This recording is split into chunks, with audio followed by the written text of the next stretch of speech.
Yupo diba mina kivubo stadium nen chalo dong tie kanyaku nyige malupe ki mwaka beach ma eno beru magimoke ken matika time kunupe ni chake kar makimi diba man bodla lonyo mwachel Hamis Chigundu minero kitma ke romokelo kwede aloga. Tij mu chake mwakalibario ke apar birni chake ki kogo matek tutual ki chach ki yet mogo bene kine maki wajini la lonyo man makimire me yupo diba man peti ki chwiny mati me yupo diba kun kumbeti ma entieni ono kero chwinye weng kaneno kit me tiyo kwede shopping malls ma mege moluar diba ni. Kari bene kumeno tij matek kono karti ka wara nyimi diba man ni kar ma wan LUO TV udonyo kuno kino kabedo ma pat tie ma kayubo man VIP, VVIP ki executive lounge kama Hamis Chigundo wajani chok dong tum atuma. Owners upon yourselves to come and physically see the stadium and what is being done on the ground.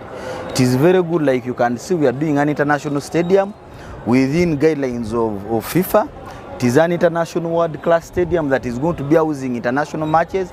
We expect so many countries to come and visit us. Ken wachi diba man kutum kita yang no beru ki loke tur dilu ke kenni wo mereji moguma pat. We've done the stadium in accordance with the international standards. Just like you've just gone around, you've seen the change rooms, you've seen the referees change rooms there, wash areas, you've seen that we've put a few cinema halls, we've put a gym, boxing area. It is going to accommodate quite a number of sports activities.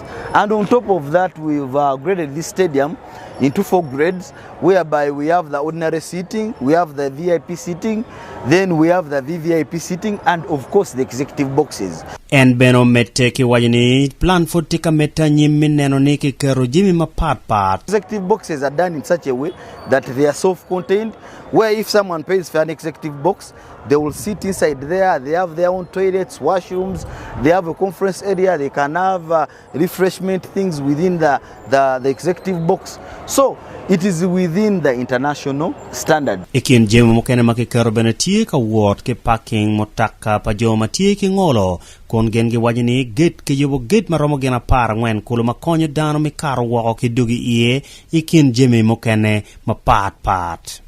Joma woro kaneno dilo ke motaka ki wajipigo bet ke luoro mo ke ken kiri matiri PM ke yubo ka parking maromo motaka ali wachiel kulo ka bene dong peny tie odi matino chala mitimo gym, sauna, kidong chiero ka chamo dek man restaurants. Na kivubo wo Memorial Stadium ke bino ki yabe nindu achiel midwe ma ngwen mwakali wachiel Mia bongwen ki piera rio wia bichiel kontoro mo beru kono mia chelo beriken Uganda Cobs meno kip tim mano tie chalo tim ken gang mago toro ki timo tara maki no bananyo ki chao I mwagali bachiel ki mia bongwen ki piera rio wia chiel mano gen gituro pelobo Uganda.